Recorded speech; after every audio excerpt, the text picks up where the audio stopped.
El viaje astral o desdoblamiento astral es un tipo de experiencia mental subjetiva, por la cual muchas personas dicen haber experimentado una separación o desdoblamiento de lo que llaman el cuerpo astral o cuerpo sutil del cuerpo físico.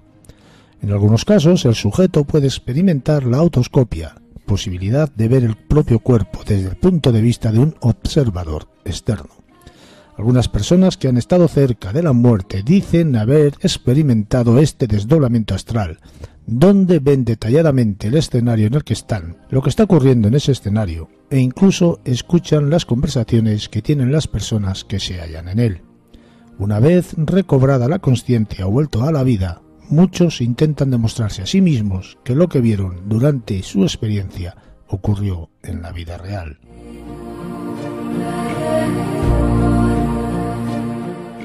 Muy buenas noches, José Carlos Aranda, bienvenido. Muy buenas noches, Juan Carlos, bien hallado. ¿Cómo estamos? Te noto un poquitín fastidiado de salud. Pues no sé si es alergia con esto de la primavera o es un resfriado, pero sí, estoy congestionado, sí. Pero bueno, esto produce una voz cavernosa, ¿no? Mucho más Sí, apropiada para el programa. sí, para un programa que a veces trata el misterio. Y hablando de misterios, vamos a hablar de los viajes astrales. Y bueno, José Carlos, ¿qué es un viaje astral? Pues un viaje astral recibe muchos nombres, pero básicamente se trata del desdoblamiento del cuerpo, de la capacidad de salir, de que nuestra conciencia salga de nuestro cuerpo y pueda deambular por ahí, ¿no? Y a partir de ahí yo te digo que no hay una evidencia científica de que esto sea cierto, aunque cada vez son más los experimentos que se están realizando para ver qué pasa en el cerebro cuando una persona experimenta esta sensación. Que la cuestión es si se trata de una sensación subjetiva o se trata realmente de una salida del cuerpo que nos permite deambular y vivenciar, ¿no?, experiencias fuera de nuestro propio cuerpo.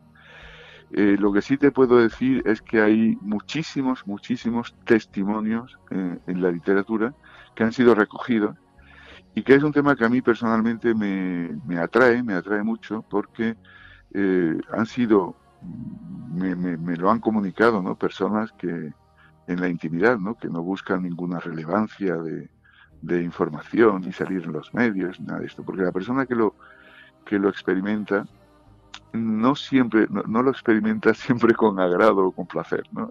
Sino que suele ser una experiencia, sobre todo la primera vez que se produce, bastante traumática, ¿no? Que da como miedo. Pero de esto yo creo que tú nos podrías hablar, ¿no? Vamos a profundizar un poquito más sobre el viaje astral, ¿no? Yo la primera vez que oí hablar de los viajes astrales tenía yo 17 años y estaba leyendo un libro que fue un hito, que yo creo que todos los amantes del misterio deberían leer, ¿no?, que es el libro de Losang Rampa, El tercer ojo.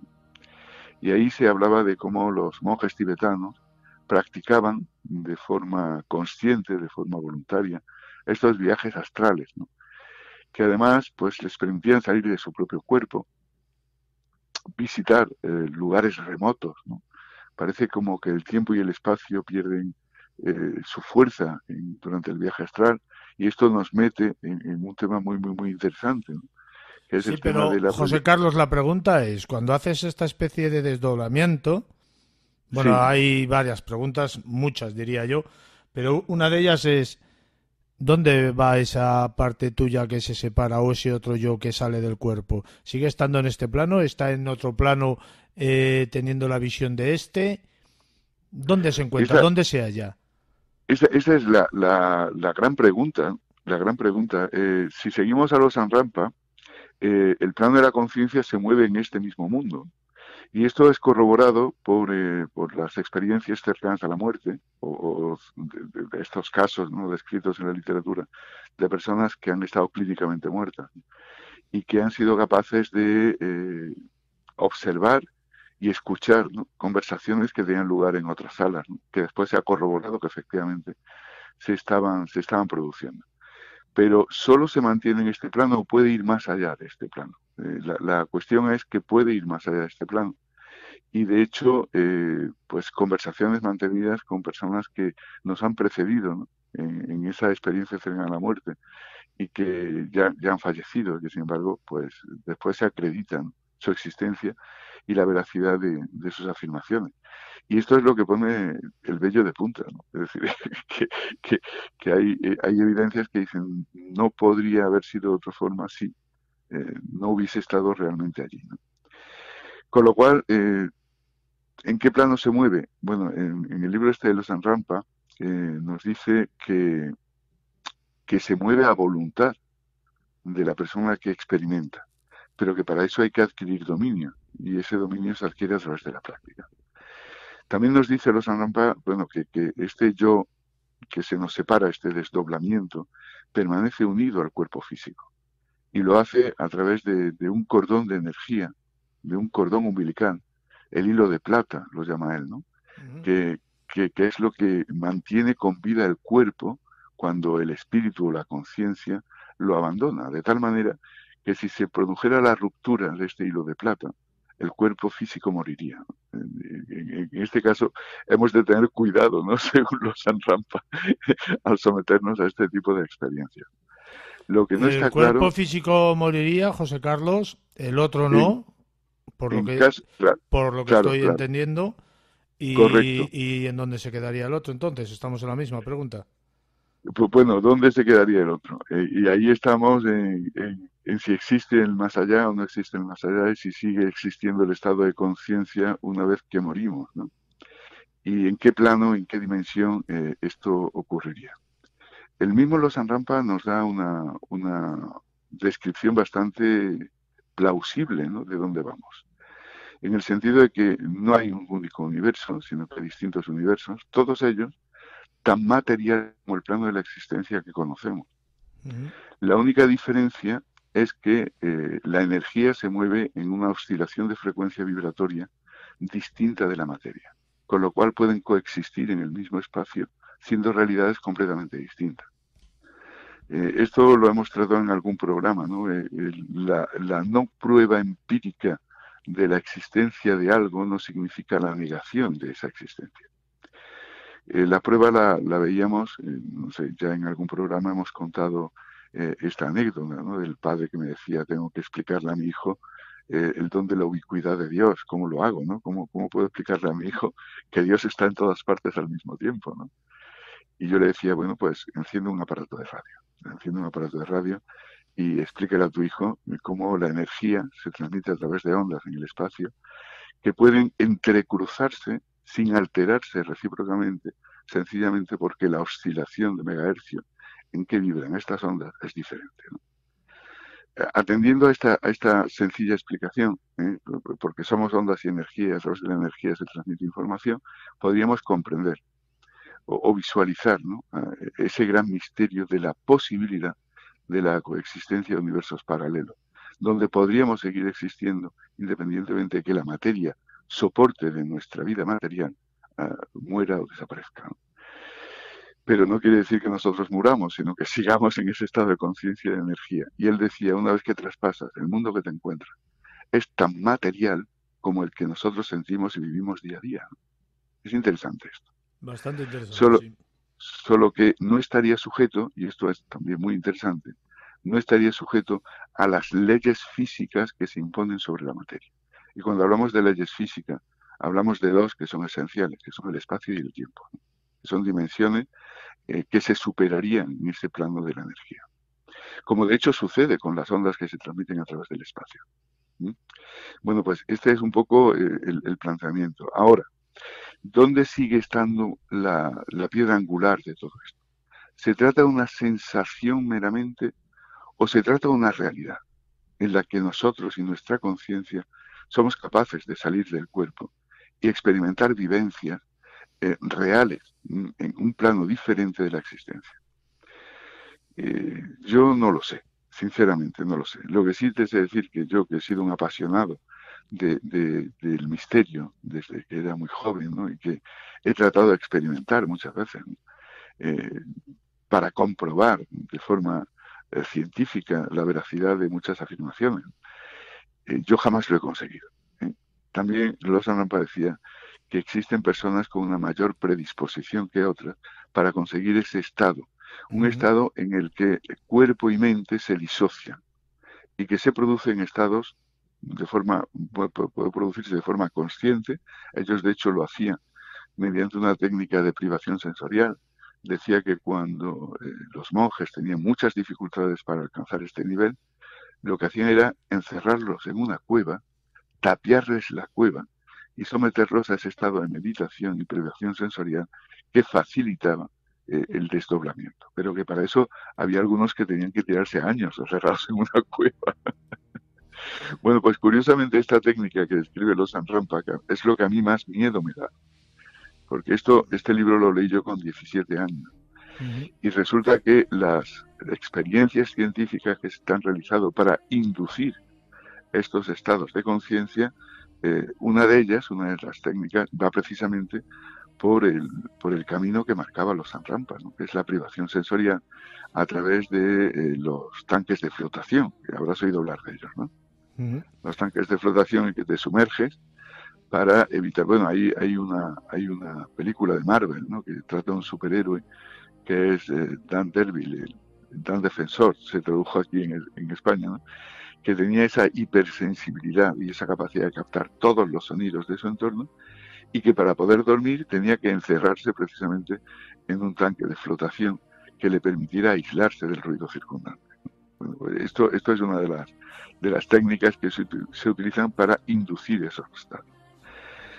Pero también se puede utilizar. Yo tengo una teoría sobre esto que has dicho de que no todo el mundo hace viajes astrales. Adelante. Yo creo, vamos, una teoría. Yo creo que todo el mundo ha hecho viajes astrales alguna vez en su vida. Otra cosa es que sea consciente o que sea consciente de ello, quiero decir. Y es más, mucha gente se piensa que ha estado soñando. Yo con gente que he hablado, te describe un sueño lúcido, que lo llamaban ellos, y es una experiencia realmente para mí que se asemeja mucho a un viaje astral. La sensación que se tiene en un viaje astral, tú que sabes de personas que tienes cercanas que lo han vivido, ¿cómo se podría describir esa persona que se desdobla y se ve a sí misma tumbada? Bueno, yo la experiencia más cercana, tengo dos experiencias muy cercanas, y se producen de forma inconsciente, es decir, no está buscado, no es deseado, y se produce por un shock, ¿no? Podríamos decir por una bajada, ¿no?, del nivel de conciencia. En este caso se produjo por una extracción de sangre. Una persona que pesaba menos de 50 kilos, en un caso de necesidad, acudimos voluntariamente al hospital a donar sangre y como el grupo sanguíneo era muy, muy, muy necesario, porque es un cero negativo, un donante universal, Ujú. a pesar de tener una cierta dosis de anemia que contraviene la extracción de sangre, ¿no?, y de estar por debajo del peso indicado, pues le extrajeron medio litro de sangre. En ese momento de la extracción de medio litro de sangre, ella tuvo un estado de semi-inconsciencia, de pérdida de conciencia, en la que se vio salir de sí misma, flotar sobre su propio cuerpo y observar desde fuera todo lo que estaba sucediendo a su alrededor. En este momento ella entró en pánico, ¿no?, y retornó inmediatamente a su cuerpo. No ha vuelto a experimentar nada parecido en toda su vida, ¿no? Pero en este caso en concreto le impactó tremendamente, ¿no? Porque la persona que lo experimenta y que no está habituada o digamos no está familiarizada con que estos fenómenos puedan producirse, realmente pasa miedo, ¿no? Dice, ¿dónde me Claro, voy? ¿No? es que ¿Dónde tú estoy yendo? imagínate en una situación similar que de repente te veas ahí tumbado, inerte, y lo primero que se me ocurre a mí que puedes pensar es que estás muerto. Claro, claro, esto es lo primero y esta es la sensación de miedo y pánico que te asaltan. Pues De- hay que estar muy, muy tranquilos y disfrutar de la experiencia. Yo, desde luego, me encantaría experimentarla alguna vez la en habrás primera persona. experimentado. Yo creo que es que todo el mundo lo ha tenido alguna vez, lo que pasa que no es consciente de ello. Esto es como los sueños. Todo el mundo Yo, sueña y casi nadie se acuerda.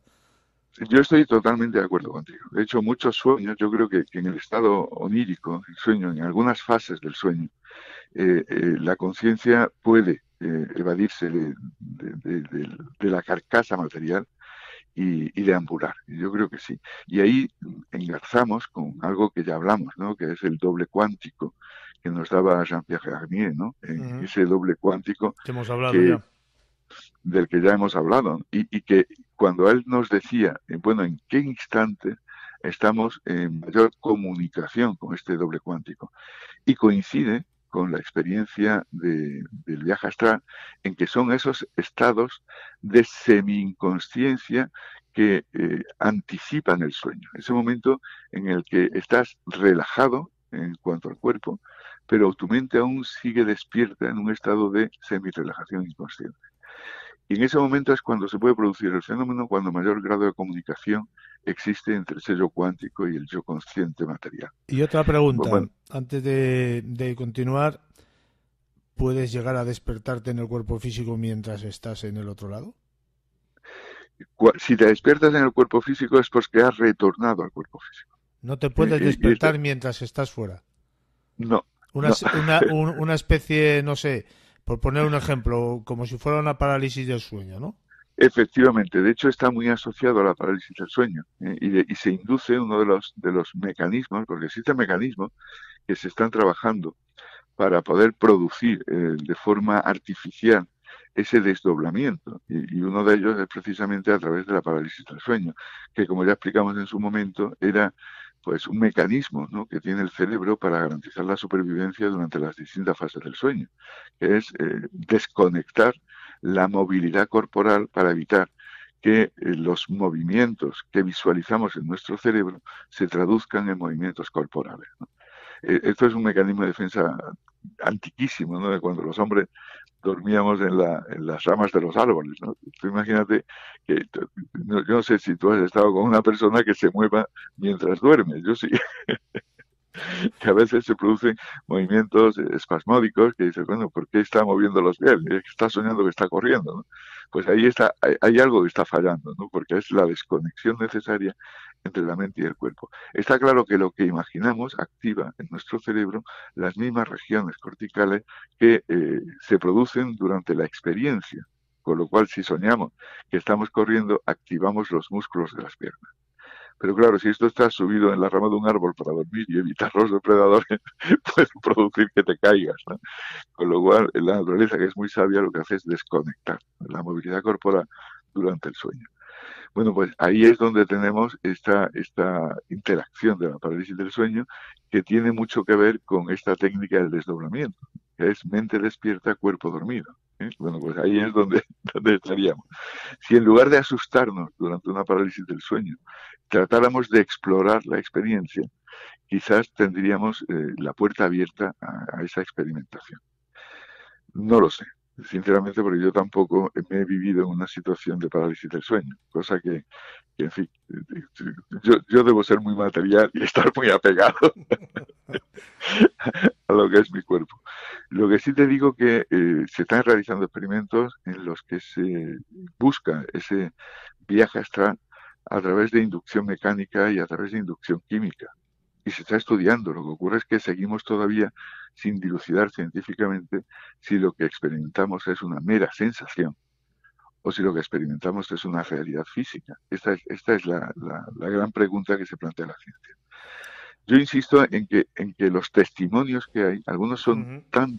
tan apabullantes Claro, que no, es que ahí está. La gente que ha tenido este tipo de sensaciones, por denominarlo así, como tú acabas de decir, asegura que es otra historia, que no tiene nada que ver con un sueño, ni una parálisis del sueño, ni es una sensación tremendamente distinta. Y también he conocido gente, voy a hablar de mí ahora en particular, he conocido gente que provoca estos sueños de una manera natural. O sea, estos sueños, estos desdoblamientos, perdón, de una forma natural, de un modo to totalmente, no sé, como si fuera intrínseco con su persona. correcto. ¿Por qué? Porque son personas que tienen una especial facilidad para esa relajación y no tienen quizá miedo o prevención contra este tipo de experiencias. Yo creo que se mezclan ahí. También, sí, también he conocido personas, contradiciendo un poco a lo que tú decías antes, que son capaces de hacer viajes astrales conscientes, o sea, sin estar sumergidos en una inconsciencia física. Ajá. Son, Oye, qué interesante. ¿Y cómo lo describe? pues no lo sé, porque yo no tengo ni idea de cómo lo hacen, ya me gustaría. Pero No, no, se meten en una profunda meditación, relajación, aislados evidentemente de todas sensaciones o alteraciones sonoras que les rodean, lo más aislado posible, que tú sabes que es altamente complicado y difícil, y son capaces de relajarse, de meterse tanto dentro de sí mismos que se sí, desdoblan. esa es la técnica que describe los Rampa en el tercer ojo, ¿eh? Que es el viaje astral voluntario, a través de sumergirse en la meditación hasta alcanzar ese estado en el que te permite el desdoblamiento y él controla el viaje astral. Es decir, Claro, es él quien dice dónde quiere ir en un momento es que es determinado. muy difícil también controlarlo, ¿eh? Claro, y mantiene, y él previene contra esto, ¿eh? Previene contra esto y contra el peligro de la ruptura del cordón de plata. Es decir, que Y los peligros que supuestamente se tienen cuando esa otra parte tuya está fuera y dejas a la parte física como algo desprotegida. correcto, Que es, ahí está porque estás totalmente indefenso en el plano material, ¿no? Digámoslo así. mm, Pero bueno, te digo, las experiencias que más se describen, porque yo creo que para llegar a hacer esto, como muy bien decía los Rampa, ¿no? Pues hay personas que requieren de muchísimo tiempo y de un ambiente especialmente preparado, ¿no? Pero la mayoría de las experiencias que se cuentan son experiencias que se experimentan de forma involuntaria, ¿no? Porque en un momento determinado alcanzas un estado de inconsciencia en el que se produce, ¿no? Como el que he comentado antes, ¿no? Ese estado de desvanecimiento en el que de pronto tú te ves flotar y ves y tienes la experiencia. Esa es la gran mayoría de experiencias que se cuentan, ¿no? Yo en este sentido, por ejemplo, recomiendo el libro de Waldo Vieira, que es un brasileño, ¿no? Que se llama Proyecciología, donde registra más de 1.500 casos, ¿no? de desdoblamientos, ¿no? Claro, la literatura es muy abundante en este sentido, ¿no? Y hay personas que no nos, digamos, por su prestigio profesional, merecen toda la credibilidad, ¿no? Estoy pensando ahora, por ejemplo, en el libro que publicó una médico anestesióloga, ¿no? Que es Luján Comas, que se ocupa de las experiencias de, cercanas a la muerte, por no decir muerte clínica, ¿no? Y nos habla precisamente de esto, ¿no? En este caso, digamos, la conciencia regresa al cuerpo después de haber estado clínicamente muerto, pero no deja de ser un viaje, una proyección astral fuera del propio cuerpo, con experiencias muy, muy contundentes, ¿no? Y tú sabes perfectamente que hay mucha literatura en este sentido. mucho. Yo conocí a una persona que el hombre ya pasó a mejor vida, justo Albarrán, bueno, dicho mal el apellido, justo Albarrán Rubio, es que no cuesta pronunciar el primer apellido. Sí, sí, es complicado, es complicado. Escribió un libro que, si no recuerdo mal, se llamaba Más allá del cuerpo físico, que le tengo, que le he leído, Ajá. y él habla de sus primeras experiencias. Yo he tenido muchas conversaciones físicamente hablando con él, allí en Zaragoza, con esta persona, y a mí me ha explicado un mundo de la energía, un mundo de los viajes astrales, y él los hacía y los provocaba, pero de una manera impresionantemente fácil. Ajá. Esto es como el que sabe hacer una cosa o el que sabe informática, y los que no tenemos ni idea, qué maravilla de persona, sin embargo para él es fácil, ¿no? Pues Sí, sí. para justo era una cosa parecida, ¿no? Él hacía los viajes astrales. Yo recuerdo estar en su casa, yo he ido muchas veces a su casa, hemos tenido largas conversaciones de horas, y yo recuerdo verle hacer viajes astrales de una manera tremendamente fácil y rápida. Yo es que creo que la dificultad se produce por la disociación. Mira, yo pongo un ejemplo que, bueno, yo creo que es muy, muy, muy práctico. Hubo hace unos años unos cuadernos que se hicieron bastante populares de imágenes en 3D. No sé si tú llegaste a verlo, ¿no? No, Para no, tú poder, no recuerdo de esto yo. sí, eran unas imágenes en 3D que aparentemente no tenían ningún sentido, pero si tú conseguías disociar tus ojos, es decir, evitar la Ah, sí, sí, convergencia sí. de la mirada, Sí, sí, sí. entonces todo adquiría sentido y eras capaz de ver la imagen en 3 dimensiones, ¿no? Con profundidad. Claro, ¿cuál es la dificultad? La dificultad es que nuestro adiestramiento inconsciente está en la convergencia de los ojos en un punto de la mirada. Yo esto lo identifico algo similar, ¿no? Nuestra conciencia está adiestrada para movernos en el plano material, pero desde luego la disociación de la conciencia de nuestro cuerpo requiere de algo parecido, ¿no? Que es la disociación consciente. Y eso es muy difícil de conseguir, porque hay que procurar un estado mental muy, muy preciso. Y habrá personas que de una forma natural lo hagan con muchísima facilidad y otras que por mucho que se empeñen, como es mi caso, no, pues no lo logremos. Ya está. Esto es como un buen futbolista, ¿no? Como un buen deportista que juega muy bien al fútbol y otro que por mucho que se empeñe nunca va a llegar a nada. Nunca va a llegar a nada, ¿no? Como es mi caso, porque no hemos nacido dotados de esa facilidad y plasticidad para el deporte, ¿no?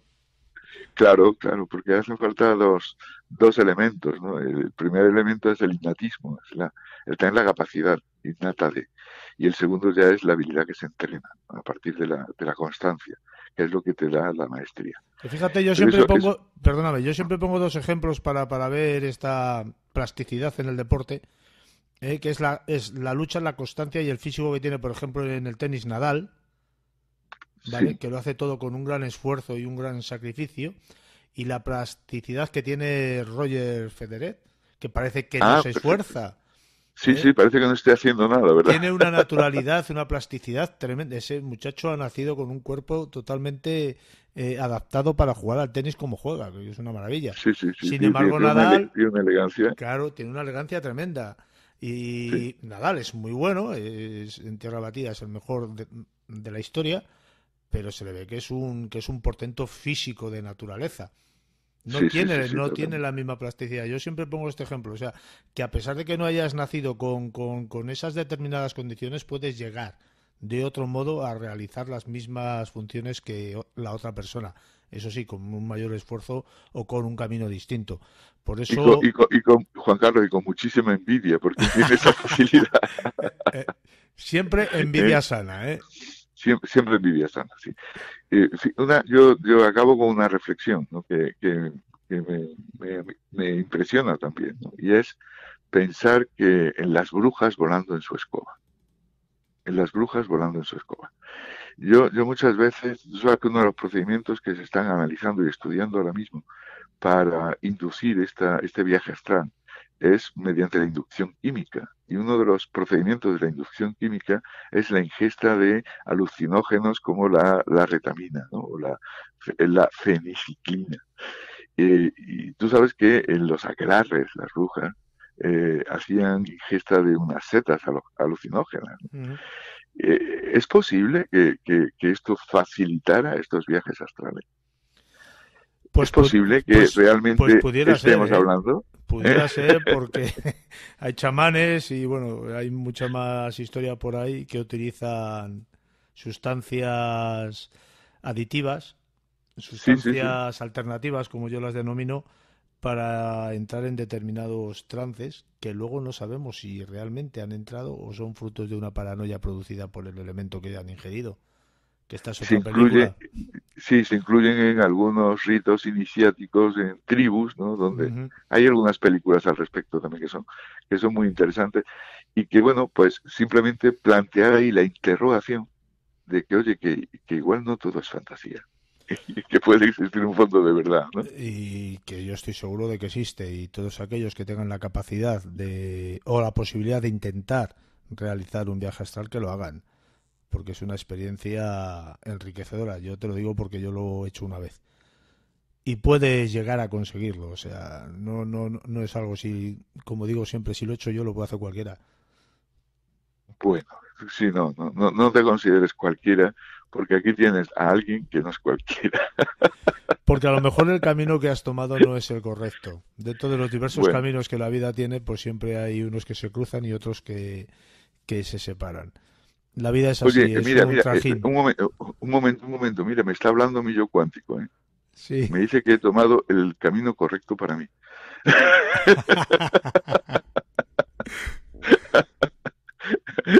Juan Carlos, siempre es un placer. Un abrazo. Ha sido un placer tenerte otra vez en nuestro programa. Espero y ansío dentro de 7 días, en una semana, que vuelvas con otro tema tan interesante como hoy. Un fuerte abrazo y hasta dentro de 7 días. Un fuerte abrazo, Juan Carlos, a ti y a todos los oyentes del programa. Iván, buenas noches, bienvenido. ¿Cómo estamos? Muy buenas noches, pues encantado de estar una vez aquí en tu casa. Hoy nos traes un tema muy interesante. Vas a hablar de inspiraciones de matemáticos y científicos, pero unas inspiraciones poco terrenales, según me has dicho. Pues sí, efectivamente. La ciencia no es tan cartesiana ni tan cerrada como parece, pero vamos a dar nombres de científicos que se pueden encontrar en lo más alto del elenco de varias ramas de la ciencia, en los que, bueno, pues claramente ha habido alguna inspiración que no ha salido de sus propios estudios o de sus propios razonamientos, sino que han tenido algún tipo de ayuda de algún sitio. Ahora lo veremos en detalle. Inspiraciones extraterrenales que supuestamente o teóricamente deberían de estar probadas, si no lo expondrías aquí, ¿verdad? Bueno, efectivamente, sí. Por ejemplo, vamos a empezar con un caso bueno, a mí me parece un caso extraordinario. La verdad es que yo no sé por qué no se conoce más el caso de este hombre y de lo probadísimo que está, porque además él mismo lo admite, o sea, no es una persona que él mismo admite que recibió ayuda. Bien, vamos a hablar el nombre es muy complejo porque era un hombre nacido en la India. Que me perdonen si lo pronuncio mal, pero el nombre es algo así como Srinivasa Iyengar Ramanujan. Como Ramanujan, Ramanujan debe ser, se le conoce más. Bien, pues este hombre nace en un pueblo pequeñito de la India, en Erode, el 22 de diciembre de 1887. Estamos hablando, 1879 nació Einstein, nació un poco más tarde. Y pertenecía a la casta de los brahmanes. Sabéis que en la India hay un montón de castas diferentes y vienen pues, de diferentes categorías. Los brahmanes están en la parte más baja de todas. O sea, los brahmanes son, digamos, los parias, la escoria de la sociedad india, que incluso no pueden entrar ni en contacto con castas superiores ni nada. Son vegetarianos estrictos y tienen, pues eso, unas condiciones económicas lamentables. A día de hoy sigue existiendo estas castas, aunque a lo mejor no tan paupérrimas, ¿no? Como lo era a finales del siglo XIX, como estamos hablando, ¿no? Bien, pues este hombre pues su infancia pues la tuvo pues como todos, ¿no? Viviendo entre la miseria, la suciedad, la porquería, pero tenía unas habilidades matemáticas sorprendentes.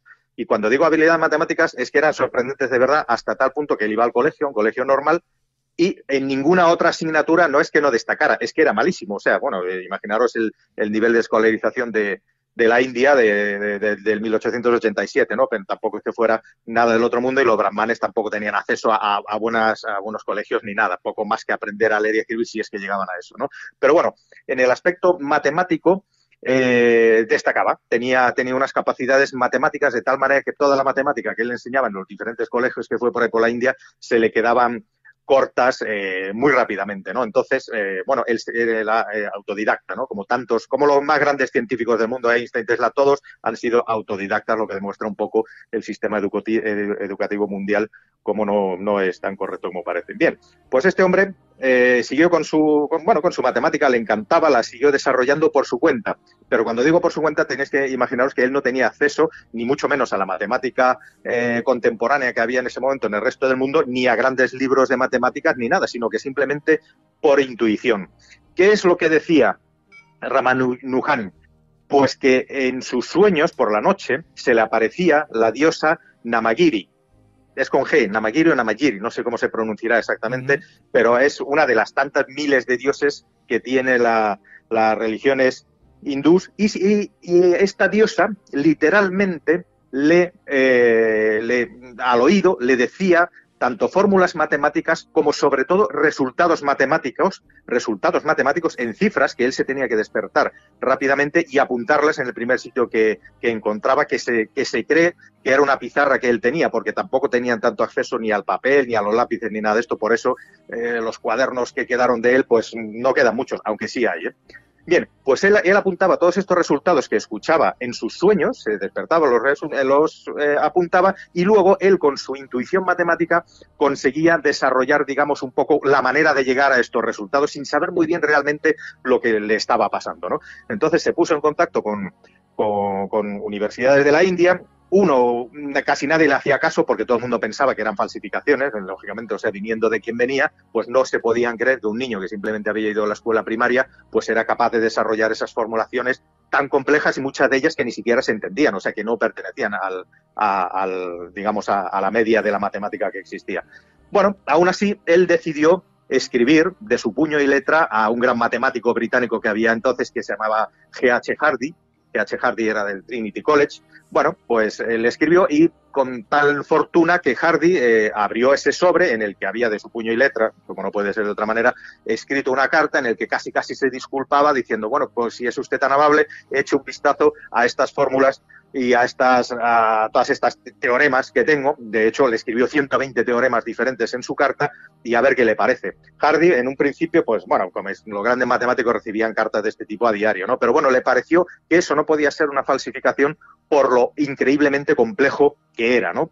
Entonces, bueno, y digamos que le entró, ¿no? O sea, se creyó esta carta de este hombre y se quiso poner en contacto con él. Bueno, para abreviar un poco, el 17 de marzo del 1914 se embarca ya con rumbo a Inglaterra, o sea, ya consigue a través de Hardy, pues le llama, ¿no? Para que venga con él, o sea, para que le quería conocer y bueno, pues desarrollar sus capacidades, ¿no? Y así llega a Inglaterra un 14 de abril. Se pone a trabajar con Hardy en el Trinity College y, bueno, pues el ascenso fue meteórico, ¿no? O sea, sus capacidades matemáticas, no es que él supiera la matemática contemporánea que había en ese momento, porque él no había tenido acceso a la matemática que había, ¿no? Que había evolucionado muchísimo, sino que él, con una matemática muy elemental de la que él disponía, llegaba a conclusiones que los matemáticos del momento de la vieja Europa no eran capaces de llegar. Estamos hablando de Hardy, estamos hablando de Hilbert, de grandísimos matemáticos o incluso ecuaciones de Euler y tal, que se habían quedado por imposibles. Entonces, él sí los conseguía resolver. Y él siempre dijo lo mismo, que por la noche se le aparecía o escuchaba en sueños a la dios Namagiri y le daba los resultados o la intuición necesaria para llegar. Pero estamos hablando de ecuaciones modulares, de funciones periódicas, de teorema de Cauchy, gracias a sus ecuaciones, se llegó a la conclusión, que a día de hoy se sabe que es cierto, que el universo tiene entre 10 y 26 dimensiones. Como un niño indio que no tenía prácticamente conocimientos, o sea, acceso a la matemática, con lo que él era capaz de desarrollar de forma intuitiva, porque él lo hacía todo de forma intuitiva, era capaz de llegar a la conclusión de que el universo tenía entre 10 y 26 dimensiones.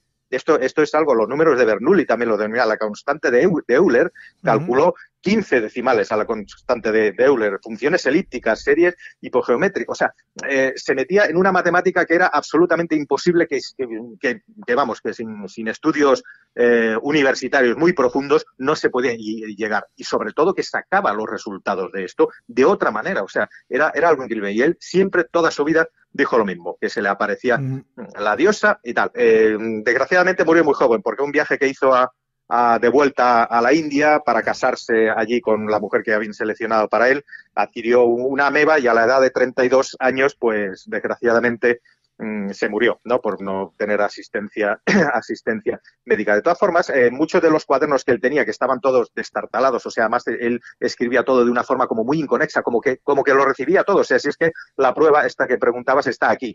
Sus cuadernos, que todavía se siguen estudiando, todas las fórmulas están de una forma muy inconexa, como una aquí, otra allí, otra aquí, como apuntadas de una forma muy precipitada, como si te lo estuvieran dictando y no supieras dónde ponerlo, ¿no? Y luego él ya pues se encargaba de darle forma. A lo largo de su vida llegó a escribir más de 4.000 fórmulas. O sea, la corta vida que tuvo, la corta vida matemática que tuvo, eso significa prácticamente una fórmula por día. Esto es algo que nadie ha hecho, ningún matemático no se ha vuelto a repetir, y por eso esto es uno de los matemáticos que la ciencia pues no puede explicar, porque a día de hoy se siguen estudiando algunos de los escritos que han quedado todavía, algunos de los papeles que quedan en Inglaterra, se siguen estudiando y todavía no se ha llegado a conclusiones de cómo pudo llegar, de dónde sacó todas estas formulaciones y estos resultados, sobre todo, ¿no? Que matemáticos de gran prestigio no habían conseguido llegar. Tenemos más gente. Un día, si quieres, hablaremos de esas entre 10 y 26 dimensiones. Me estaba sonando el caso de este muchacho, yo creo que lo vas a mencionar porque no se puede hablar de grandes científicos y matemáticos de la historia del mundo sin Tesla.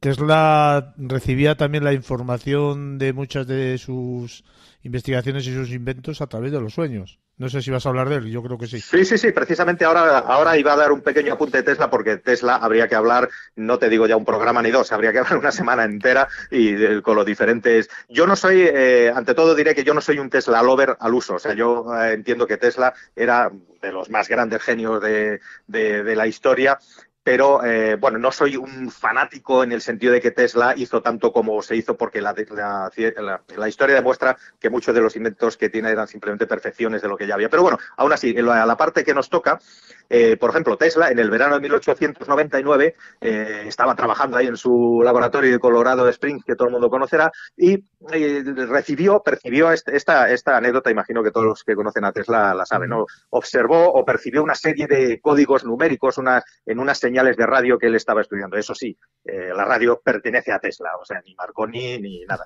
Tesla, no habría radio sin Tesla, eso está absolutamente claro. Marconi utilizó como 17 patentes de Tesla para sacar. Bueno, en fin. Y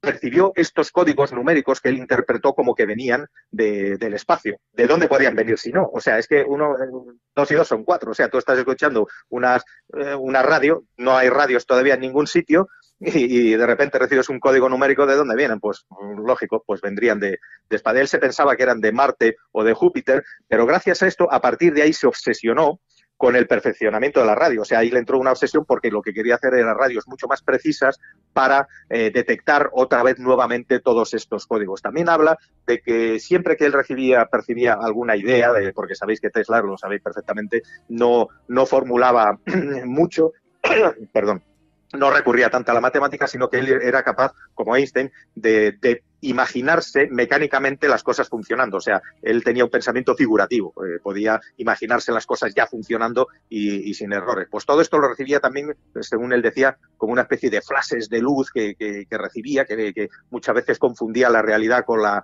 ficción, que no sabía discernir si lo que estaba recibiendo era real o lo estaba viendo de verdad, o simplemente era un flash de estos que recibía Tesla. Pues también tuvo contactos con el más allá, vamos a llamarlo más allá de alguna manera, porque todo esto llega de algún sitio a estos elegidos de la historia. Supuestamente Tesla oía voces. Sí, también, hombre, eso se podría confundir, no, pero también recibía flashes de luces, también decía, tanto voces como luces, números, de todo. Esto era su cerebro figurativo. O sea, esto, claro, se podría confundir con cualquier enfermedad mental, con una esquizofrenia, ¿no? Pero bendita esquizofrenia en este caso, ¿no? Si realmente lo era, yo no creo que fuese esquizofrenia, habría que estudiarlo. Otro de los grandes que no se sabe muy bien, o sea, ya a lo mejor las pruebas tangibles no son tan sólidas, ¿no? Pero tenemos a Leonardo da Vinci. Leonardo da Vinci nació en 1452, en abril de 1452, se sabe bastante de su historia, pero hay 2 años, que son entre 1476 y el 78, que no se sabe absolutamente nada de él. No se sabe qué pasó. Desapareció de la faz de la Tierra, se cree. Hay una teoría que dice que se recluyó en una cueva donde empezó a recibir, pues también, digamos, una serie de instrucciones de algún sitio, porque él estuvo como un ermitaño él solo en la cueva, y cuando volvió a aparecer en la sociedad en 1478, se le dispara su creatividad. Hasta entonces había tenido una creatividad artística muy grande. Era un gran artista, pintaba y tal, pero la creatividad física, la de ingeniero, no la tenía. Y ahí es cuando se le dispara. Empieza a hacer mapas aéreos muy precisos de las ciudades. ¿Cómo hace mapas aéreos si no se volaba entonces? Empieza ya a pensar en las primeras máquinas voladoras, toda esa mecánica, esa maravilla de ingeniero que él llegó a desarrollar, aparece a partir de 1478, cuando vuelve de ese periodo del que no sabemos nada. Entonces ahí también hay escuelas que defienden, pues, que tuvo algún tipo de contactos con el más allá, porque claro, en una cueva tú solo tampoco vas a aprender ahí ni a ver cómo son los mapas aéreos, ni a diseñar máquinas voladoras. Caso curioso también. Y ya para terminar, hasta el gran Einstein, esto ya a lo mejor no, bueno, toca un poco la parte psíquica, es una anécdota muy, muy cortita. Había un psíquico muy famoso que se llamaba Wolf Messing en los años 30, ¿no? Entonces él defendía acérrimamente la telepatía, ¿no? Las capacidades telepáticas. Este hombre fue estudiado por Estados Unidos, incluso la KGB y todo esto, porque él era capaz de encontrar objetos perdidos y realmente los encontraba. Entonces, una vez reunidos en el apartamento de Einstein, este hombre, Wolf Messing, Freud y Einstein y Freud fueron bastante amigos, o sea, que se llegaron a conocer en profundidad, estaban reunidos y decidieron hacer un juego. Wolf Messing le dijo a Freud que tuviera un pensamiento, o sea, que pensara en algo que él lo realizaría inmediatamente. Entonces, tras una pequeña pausa, Wolf Messing se levantó y le arrancó a Einstein 3 pelos del bigote. Einstein se queda asombrado, Freud empieza a reírse y dice, ¿a qué era esto lo que querías que hiciera? Y le dijo Freud que sí, que efectivamente había pensado eso como algo imposible, como diciendo, no te vas a levantar y le vas a arrancar 3 pelos del bigote a Einstein ahora. Bueno, pues efectivamente lo hizo. Tanto es así, Einstein se quedó tan sorprendido que hasta en un libro que defendía los poderes psíquicos y la telepatía, Einstein hizo hasta una introducción a ese libro, no escribió el libro, pero sí intervino en la introducción y le sacaba pues algunas relaciones a la emergente mecánica cuántica que estaba saliendo, de la que él no creía nada, pues él podía como que estaba de acuerdo en que la telepatía se podía explicar un poco con la mecánica cuántica, que bueno, a día de hoy sabemos que es correcta, rige el universo, y ¿por qué no? ¿Por qué no se podían transmitir pensamientos con la mecánica cuántica? Cosas mucho más raras ocurren con esta ciencia. Y hasta aquí, pues, los casos curiosos que tenemos de ayuda extraterrenal, vamos a llamarlo, a grandísimo científico. Hay muchos más casos, los hay, pero bueno, como una pequeña pincelada, pues, como curiosidad para ir desayunando, está bien. De aquí podríamos hablar de la imagen que tenemos algunos de los científicos locos, ¿no? Bueno, pues bendita locura, es lo que decía antes. Si Tesla tenía esquizofrenia, bendita esquizofrenia. A veces el diablo juega de nuestra parte, ¿no? También se suele decir. De todas las maneras, el cerebro es un universo que está por descubrir y que nos encierra muchísimos enigmas a la comprensión y al sentimiento humano. Iván, ha sido un enorme placer tenerte en este programa una vez más. Ansío y espero la siguiente participación en el Universo Secreto. Un fuerte abrazo. Pues así será. Un abrazo a todos y para ti también. Hasta la próxima. Hasta luego. Se llamó telequinesia al movimiento que sufrían algunos objetos cuando este movimiento no tenía un razonamiento natural y se pensaba que pudiera ser causado por espíritus, fantasmas u otro tipo de fuerzas sobrenaturales. En un intento de mantener un contacto inteligible con el mundo de los espíritus, surgió el fenómeno de las mesas parlantes. La ventaja de este sistema es que podía intentarlo cualquier grupo sin la presencia necesaria de ningún medium.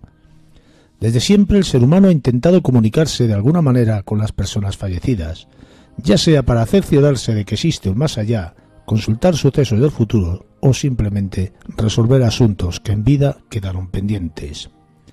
En el siglo XIX y principios del XX, numerosas técnicas se pusieron de moda para establecer ese anhelado contacto. A la sombra de esta necesidad espiritual surgieron un gran número de charlatanes y embaucadores que vivían a costa de los crédulos. Entre todos los métodos de comunicación utilizados por los supuestos medios estaba el enigmático fenómeno de estas mesas parlantes.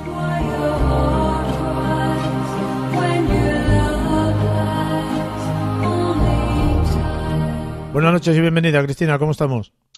Hola, buenas noches, ¿qué tal? Buen domingo. Buen domingo igualmente. ¿Qué temas nos traes hoy?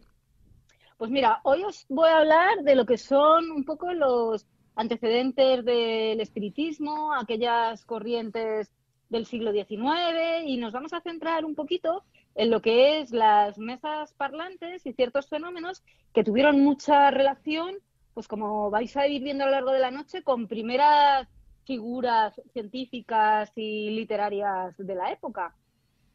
Y es que es un tema súper curioso porque... A mí me llama mucho la atención que lo llames mesas parlantes.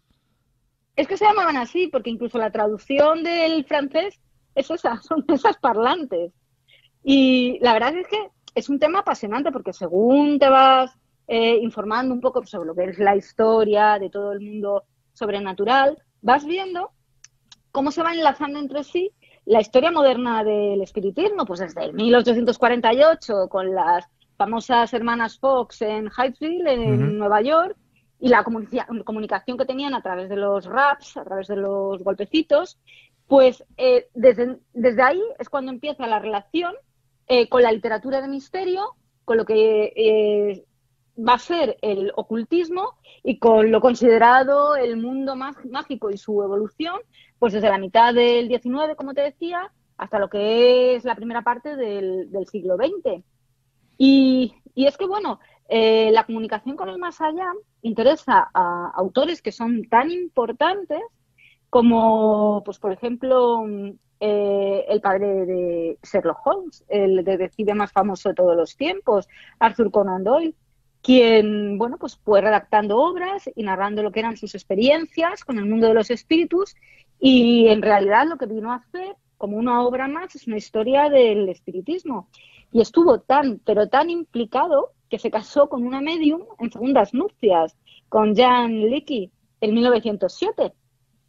Y tuvo una desgracia personal, y es que pues aproximadamente 10 años, 11 años más tarde, fallecieron 2 de sus hijos. Y a partir de entonces se convierte en el más ferviente defensor de la comunicación con el otro mundo. Intenta comunicarse con sus hijos fallecidos a costa de todo. Y empieza a participar de manera tremendamente activa en las sesiones de, bueno, lo que serían las mesas parlantes, que vamos a hablar ahora, y en otros tipos de sesiones de mediunidad.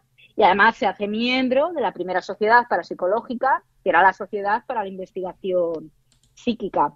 Pero es que si seguimos profundizando en la historia, tenemos también figuras de una calidad científica interesantísima. Por ejemplo, Carl Jung, quien, como cuenta él mismo, te lo refiere, en 1965, en sus datos autobiográficos, Jung compara lo que es el inconsciente colectivo con la tierra de los muertos y afirma la importancia de la relación con los espíritus, llegando a confrontar lo que es dentro de su corriente psicológica, la psicología analítica, a la persona con dicho inconsciente colectivo. O sea, ¿cómo se puede relacionar una persona con los espíritus? De hecho, el propio Jung se va a relacionar con lo que, bueno, él consideraba el espíritu de un amigo muerto, y en sus propias palabras, sus hijas fueron capaces de establecer contacto directo con los espíritus.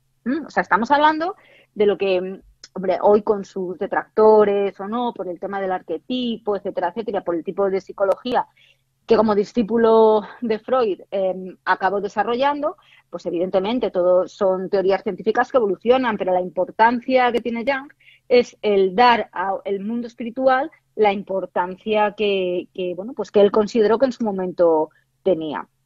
Pero bueno, es verdad que también hubo detractores, Ojo, por ejemplo, Charles Darwin y Santiago Ramón y Cajal, que negaron como científicos cualquier existencia del más allá, intentando racionalizarlo todo, y bueno, pues lo atribuyeron a lo que eran fenómenos de sugestión y de histeria colectiva. Y uno de los mejores amigos de Conan Doyle, Houdini, se va a convertir en un enemigo directo del espiritismo, curiosamente, a raíz de una sesión con el matrimonio Doyle en el Ambassador en Atlantic City, donde Jackie, la mujer, va a contactar con la madre de Houdini. Pero el mensaje que le transmitió en perfectísimo inglés y remarcado además con una cruz, siendo la madre de Houdini judía, hacen que el mago en ese momento reniega del mundo del espiritismo, y además ambos matrimonios salen tarifando, rompen la amistad completamente. O sea, dato histórico en este mundo pues bastante curioso. Y si ya vamos directamente a lo que es las mesas parlantes, es que en el siglo XIX se consideró que una de las formas en las que los espíritus tenían de comunicarse con los seres humanos, pues a través de las llamadas mesas parlantes, que viene el término del inglés turning table. Entonces, la técnica era sencilla, ¿vale? Consistía en que subían la mesa a un pequeño velador y la realzaba, una pequeña tarimilla. A veces esto no era necesario, simplemente con el apoyo en el suelo y poniendo las manos encima de la misma o en partes de la misma, producía el mismo efecto. Y se consideraba que la mesa estaba hablando cuando a las preguntas que le dirigían empezaba a dar una serie de golpes. y a cada golpe, el número de golpes, pues se le asignaba pues una letra del alfabeto y se formaba un código.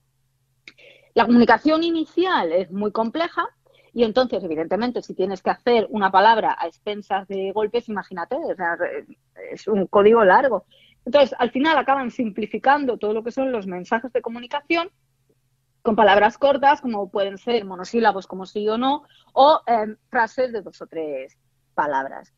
Y bueno, esta comunicación, ese tipo de comunicación, fascina, por supuesto, a Doyle, pero es que a Victor Hugo, al padre de las letras francesas, pues lo vuelve loco.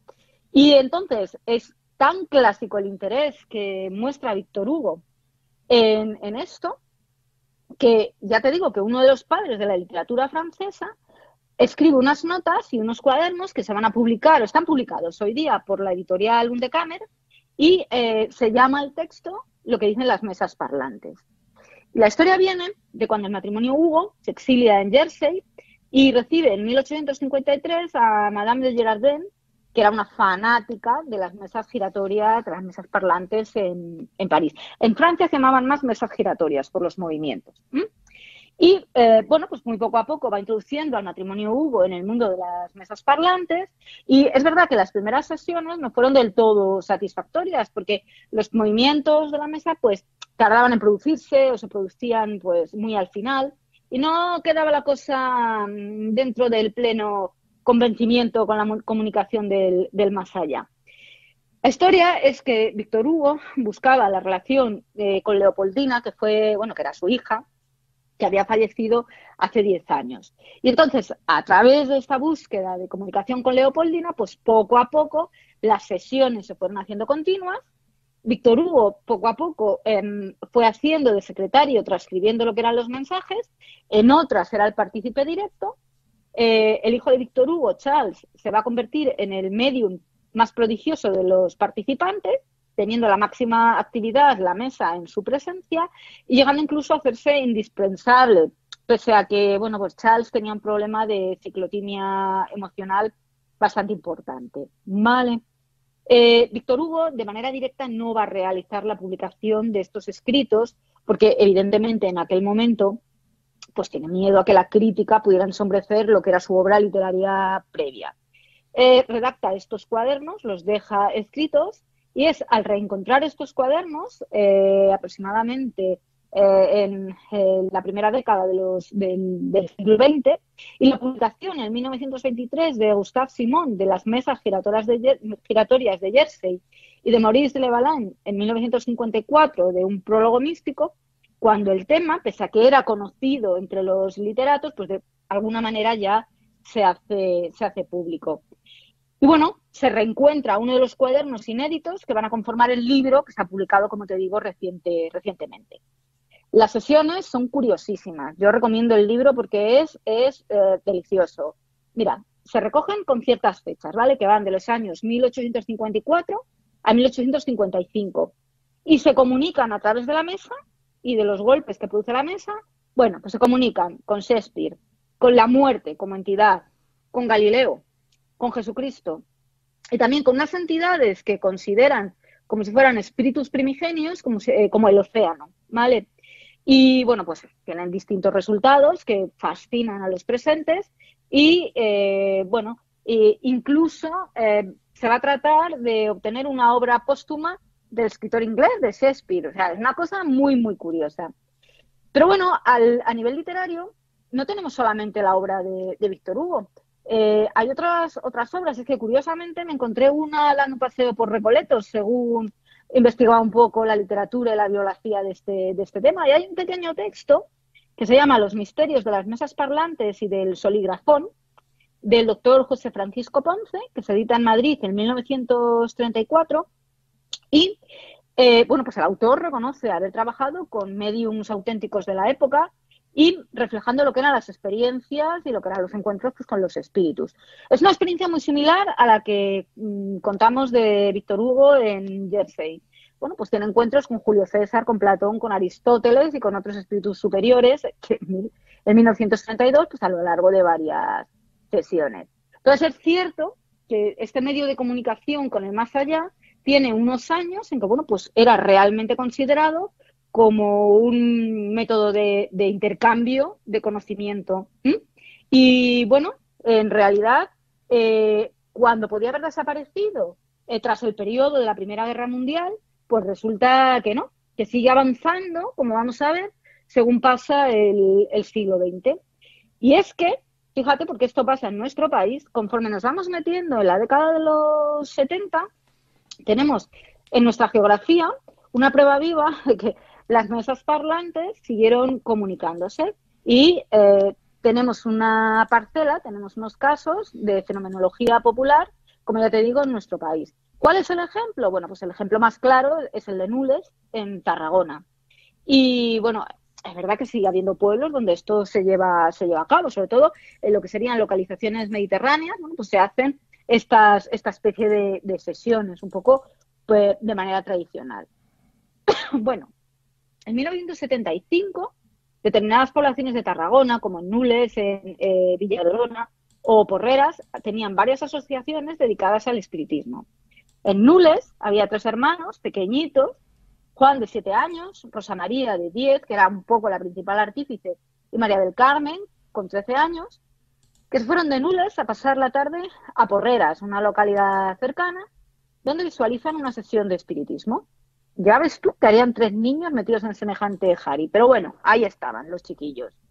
Cuando vuelven a su casa, decidieron, con una pequeña mesa que había de nogal, propiedad de Francisco Aubia Figueroa, realizar el experimento que habían visto esa tarde, a las que, bueno, pues habían estado. Supongo que la imagen no es que los niños asistieran a la sesión de que danza la mesa, sino que son niños, los niños los llevarían los adultos a otra localidad, los adultos se meterían en el tema y los niños entrarían, cotillearían, subirían, bajarían y entonces adquieren ese conocimiento. ¿Vale?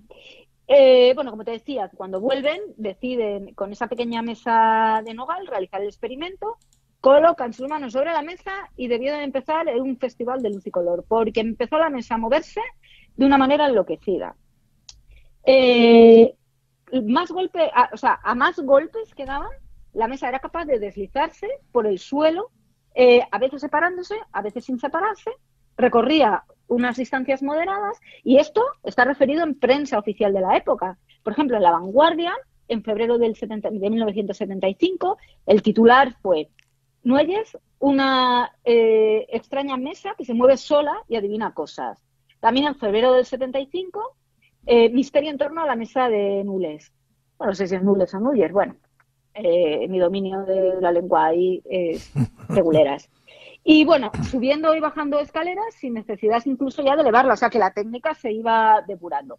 Esto fue un auténtico fenómeno social en los 70 del siglo pasado. Y además asistía pues muchísima gente, claro, llenaban autobuses. Estamos hablando de la época de Belmez. Y los periodistas de La Vanguardia acudieron en varias ocasiones y no fueron capaces de explicar en los artículos el fenómeno y, claro, confirmaban y desconfirmaban los desplazamientos de la mesa.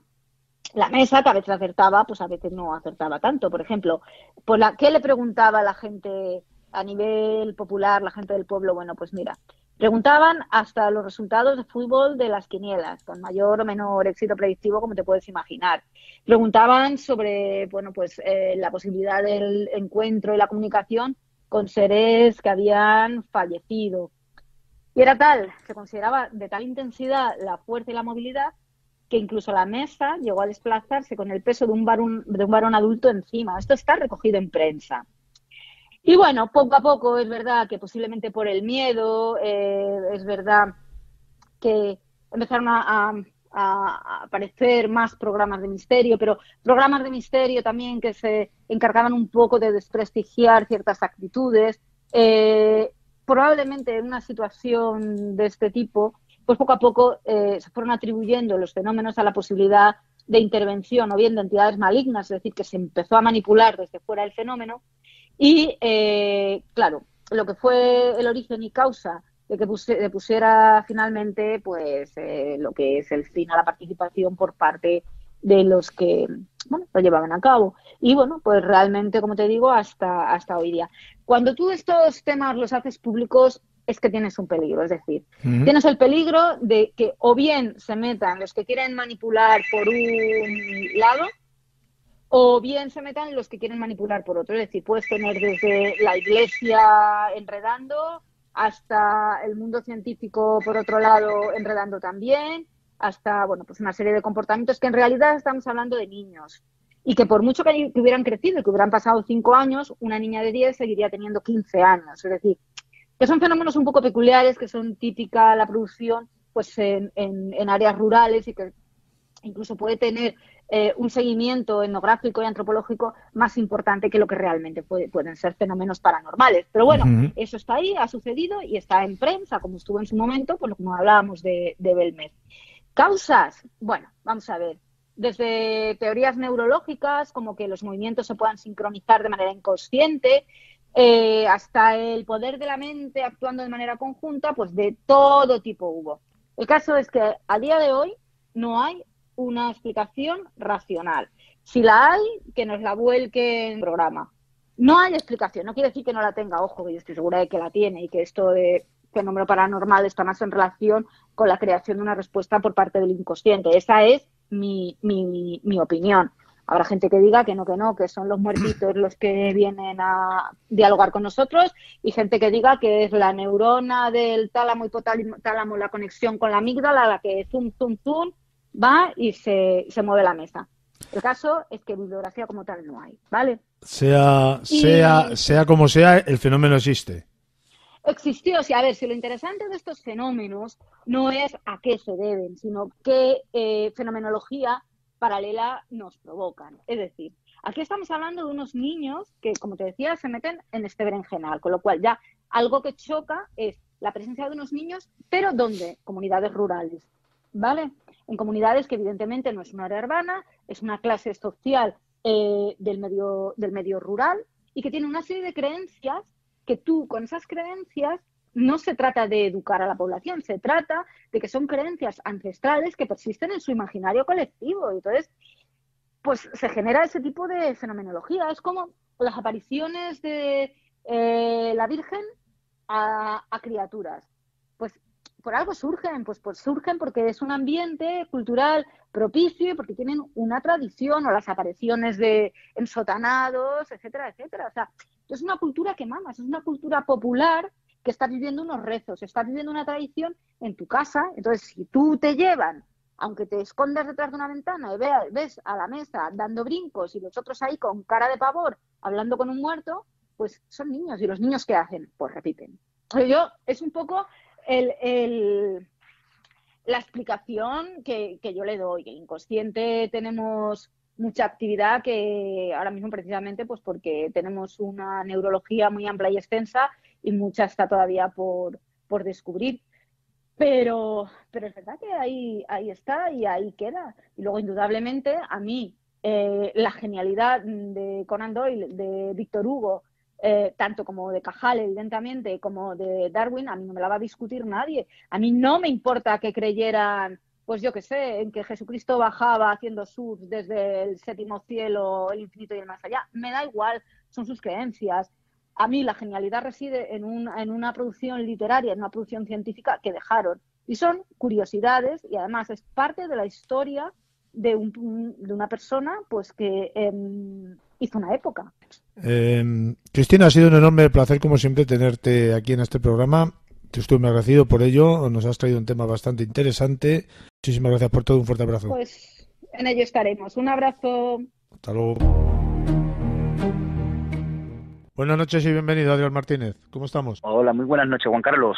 Genial. Aquí con otras historias, con otros relatos de hechos que tienen que ver, ¿no?, con lo paranormal, con lo extraño, con extraños encuentros, porque cuando vamos al volante nos podemos topar con cosas extrañas y es lo que vamos a escuchar en este relato, que el título no esconde mucho, ¿no? Es algo bastante interesante y puede que muchos oyentes quizás hayan experimentado algo por el estilo.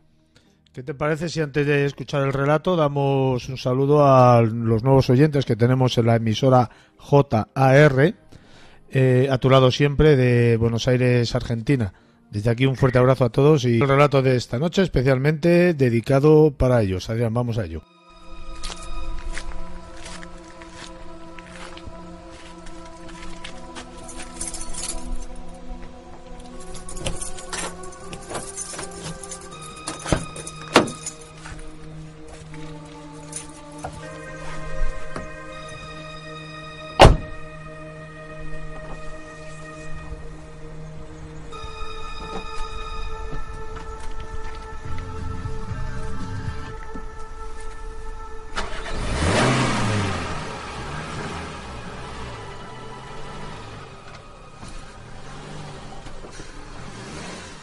Jueves, 1 de la madrugada. Un hombre iba conduciendo su vehículo por una carretera solitaria. El trabajo le deparó esa jornada más quehaceres de la cuenta y se vio en la obligación de ampliar sus horas para acabar con ciertos asuntos. Su jefe se lo compensaría más adelante. Sin duda, era un trabajador ejemplar.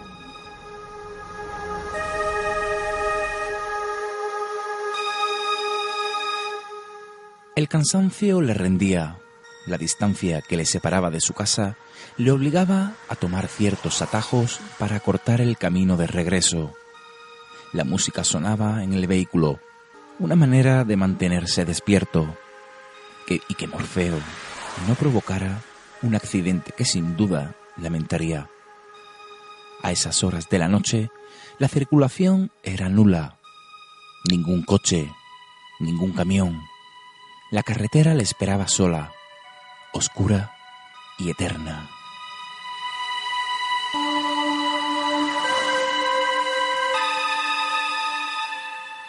Seguramente en casa todos estarían durmiendo. Su mujer y su hijo pequeño, al cual hoy ni siquiera había podido ver, ni darle un beso. Continuaba conduciendo, como siempre, pero algo le llamó la atención.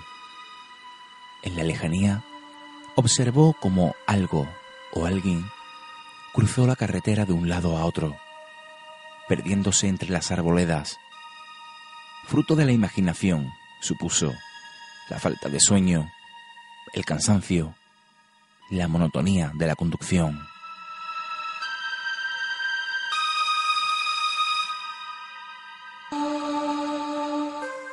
Continuó su marcha y a menos de 1 kilómetro algo le hizo mirar por el espejo retrovisor. Otra vez, de nuevo, algo cruzó la carretera. De lo que estaba seguro es de que no era un animal. Se trataba de alguien. Qué extraño, pensó. ¿A estas horas? ¿En este lugar?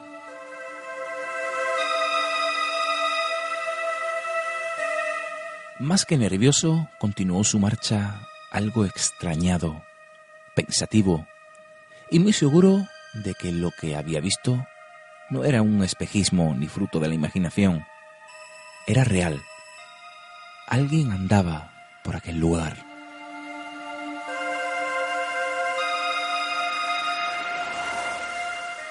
Aún faltaba para llegar a su destino, y en cierto punto en concreto, en el kilómetro 31, observó de nuevo una figura, esta vez parada en el arcén, y pudo distinguir con claridad que al menos se trataba de una chica, joven, pelo negro. El resto le llamó bastante la atención. Iba descalza y portaba un vestido blanco. Al divisarla en la lejanía, tomó la iniciativa de parar y preguntar si necesitaba ayuda. Pero de nuevo cruzó corriendo la carretera.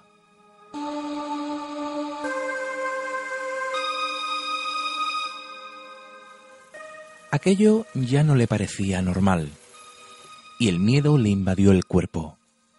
Frenó el coche, se bajó, gritó en voz alta llamando a la chica, pero nada, se había esfumado. Una vez más se volvió a preguntar: ¿quién es? ¿Y qué hace aquí a estas horas?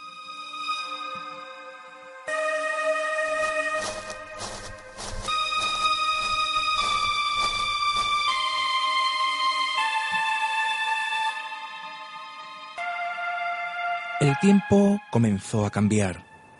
Una espesa niebla invadió la carretera. La visibilidad era bastante dificultosa y por lo tanto tendría que continuar su camino a más baja velocidad. Al regresar al coche, observó en el suelo unas pisadas, unas marcas que al parecer se quedaron impregnadas como si fueran manchas de sangre.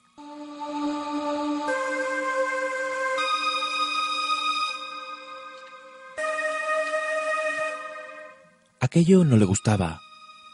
Pensó que se trataba de una broma macabra, de muy mal gusto y bizarra, se montó en su coche de nuevo, arrancó y aceleró lo más rápido posible. Presa del pánico, sentía miedo, claro, pero continuó su ruta. El camino parecía no llegar a su fin.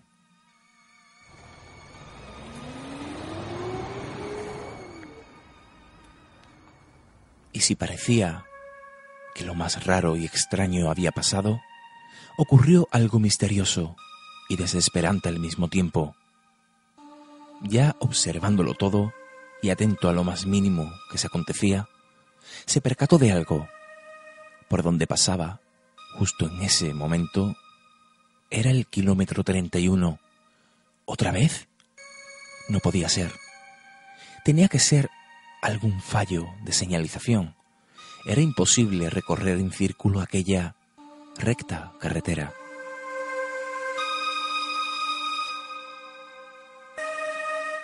La desesperación y la angustia se apoderó de él. Nervioso y confundido, cogió el teléfono y llamó a su mujer. Pero como era de esperar, en aquel lugar nada parecía funcionar. No pudo realizar aquella llamada. Paró el vehículo, se bajó para ver si conseguía que la suerte le cambiara y por fin pudiera obtener algo más de cobertura. Pero de pronto el teléfono se apagó, al igual que, curiosamente, lo hicieran las luces y el motor de su coche.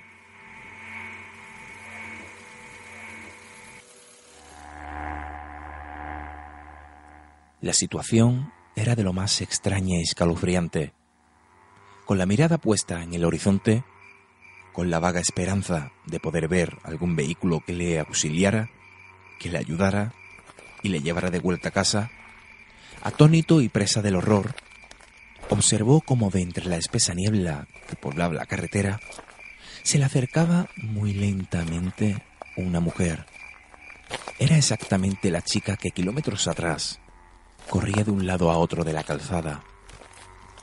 A la vez que la chica avanzaba, él retrocedía varios pasos atrás, asustado, incrédulo, asombrado.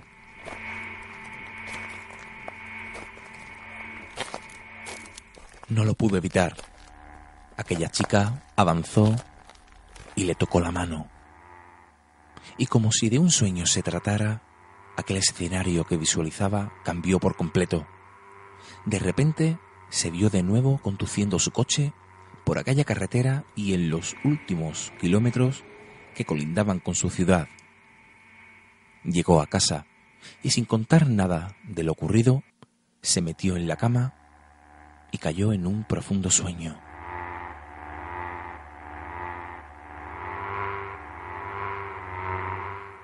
A la mañana siguiente, y con su familia reunida para desayunar, observó el periódico del día anterior. En la portada, un caso de desaparición. Una chica joven, en paradero desconocido desde la noche anterior.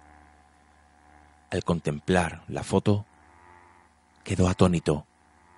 Era ella, la protagonista de aquella vivencia extraña, y que no sabía cómo ocurrió. Aún dudaba de si fue real lo que vivió. El caso es que al continuar leyendo el artículo, la policía informaba que se le perdió la pista al saber que la joven, según ciertas informaciones de su familia, se disponía a acudir a la ciudad colindante, a casa de unas amigas.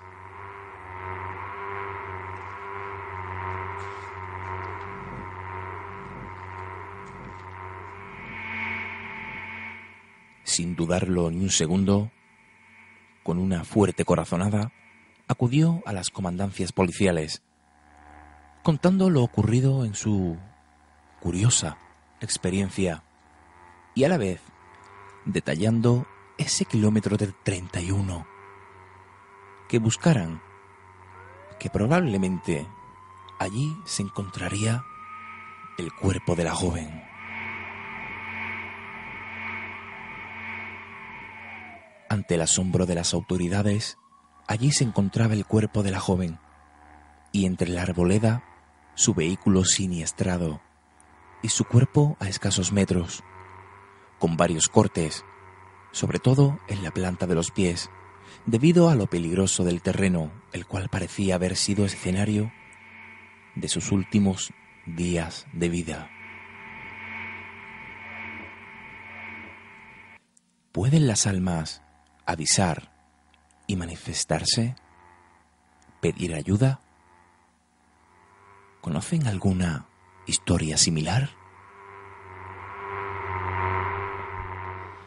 Bueno, yo no sé, nunca he tenido una experiencia cuando he ido con el coche por ahí por la carretera, pero sí que a partir de hoy quizás tenga más en cuenta a la gente con la que te puedes encontrar en una noche o en un día que circules por una carretera solitaria. Adrián. Sí, sobre todo estas historias de encuentro en la carretera invitan a que estas cosas ocurran de noche, ¿no? Es todo muy cinematográfico, pero también hay muchos casos reales, encuentros en la carretera. Este protagonista, como bien nos hemos ubicado todos, ¿no? Nos imaginábamos todos al volante, plena noche, la carretera desierta, solamente con la iluminación de los faros de nuestro coche, y vemos en la lejanía algo, ¿no? Un arquetipo, una chica, que como bien sé que lo conoce, la típica leyenda, ¿no? De la chica de la curva, una leyenda universal que se ha adaptado a los tiempos. Recordemos relatos, Las chicas de la curva, un relato bastante antiguo en el cual su protagonista iba a caballo, ¿no? Como vemos cómo se ha adaptado ese arquetipo de la dama blanca, la chica de la curva, alguien que precisa de ayuda, y esta persona cuando la vuelve a mirar por segunda vez ve que se ha desvanecido o le ha dado una advertencia, ¿no? Al fin y al cabo. Historias que circulan, leyendas. Cada lugar tiene su leyenda, su forma de contarla, pero al fin y al cabo existen, Juan Carlos, relatos de personas que han tenido vivencias reales. En nuestro programa El Lado Oculto hemos tenido la suerte de tener varios testimonios, y por supuesto los testimonios que nosotros recibamos son de tu programa, son de tus oyentes, los oyentes de todos, y los quería compartir, ¿no? En este fantástico programa, para que las personas sean conscientes, ¿no? De que en plena noche o durante el día también podemos toparnos con lo imposible, con lo inaudito y lo incomprensible, porque ¿de qué se tratan estas apariciones en carretera? Las hay de muchos tipos, dentro del mundo de la ufología o del mundo de lo paranormal, de almas errantes, ¿no? Que almas en pena que pasean por los lugares donde cierto día perdieron la vida, ¿no? Esas personas, y que sus almas se han quedado en ese lugar, atrapadas, y cuando pasamos con nuestro coche parece que en forma de bucle esa historia se repite, ¿no? Se genera una serie de imágenes que nosotros contemplamos y no sabemos por qué, ¿no? Y ha habido personas que han padecido, digo padecer porque estas personas en cierto modo sufren, ¿no? Las apariciones, porque no te esperas que en mitad de la carretera te pueda aparecer alguien, como le ocurría al protagonista del relato, ¿no? Comentar un caso que este verano, por cierto, hicimos un reportaje en el lugar de los hechos, y es un caso de una persona que de hecho no quiso hablar del todo porque tenía bastante miedo. Ojo, una persona que al recordar aquello que le ocurrió cierto día, hace ya bastantes años, se pone muy nerviosa y no quiere ni mencionar el tema. Pero conseguimos como buenos periodistas de lo desconocido sacarle esas palabras, y esta persona resulta que aquí en Jerez de la Frontera, ¿no? Hay una zona la cual colinda con otras pedanías, otros pueblos colindantes, y en la mediación de esta carretera que une Jerez de la Frontera con otras pedanías se encuentra el monasterio de la Cartuja, un lugar que es bastante interesante. Como bien podemos saber, es un monasterio, un antiguo monasterio del siglo XV y habitado durante varios siglos, ¿no? Por los monjes cartujos, aunque actualmente continúan en esa tarea espiritual las hermanas de Belén. Pues en este punto en concreto, a la altura de este monasterio, se han dado muchas leyendas, ¿no? Leyendas de apariciones de monjes, de insotanados, encapuchados, que pasean por el arcén de esa carretera, quién sabe, en busca de qué, ¿no? Pero todos, claro, lo vinculan al monasterio, un monasterio que sigue activo, como hemos dicho, por las hermanas de Belén, pero claro, con ese pasado, ¿no? De estos monjes cartujos, pues toda la leyenda toma y recobra mucho más sentido, ¿no? Y en este punto en concreto hay una historia de un hombre que residía en una de estas pedanías cercanas a Jerez de la Frontera. Este hombre venía a ver a su chica aquí a Jerez, tenía su novia aquí, y resulta que en uno de estos viajes él iba en moto, y resulta que cuando iba de vuelta, a la altura del monasterio, Juan Carlos, él nota que alguien se le ha subido a la moto, que alguien se le ha subido a la parte trasera. Mira hacia atrás y ve a una anciana que portaba una rosa en la mano. Y esto es una historia real, ¿eh? Esta persona te lo cuenta, Juan Carlos, y no puede, te lo cuenta, pero no puede contarlo al mismo tiempo. No sé si lo comprenderás, son vivencias, son historias que nosotros las contamos porque nos parecen incluso anecdóticas, interesantes, pero que aquellas personas que han sufrido estos encuentros lo cuentan con bastante miedo, ¿eh? Un miedo que se palpa en sus ojos, en sus palabras y en la forma de contarlo, ¿no? Seguidamente, cuando volvió la mirada de nuevo, creía que había sufrido una especie de alucinación, esta mujer ya no estaba, simplemente. El aterrorizado llegó a su casa, se lo contó a su mujer, pero jamás volvió a hablar del tema porque es algo que sinceramente les pone el vello de punta. A mí me lo puso cuando me lo estaba contando, y este verano hicimos un pequeño reportaje, los compañeros del lado oculto, contando, ¿no?, esa leyenda, las leyendas que circulan alrededor del monasterio de la Cartuja y que no dejan de llamarnos la atención, ¿no? Hay muchos puntos aquí en Jerez, y supongo que en otros puntos de España y lugares del mundo donde existen otras leyendas, ¿no?, de aparecidos.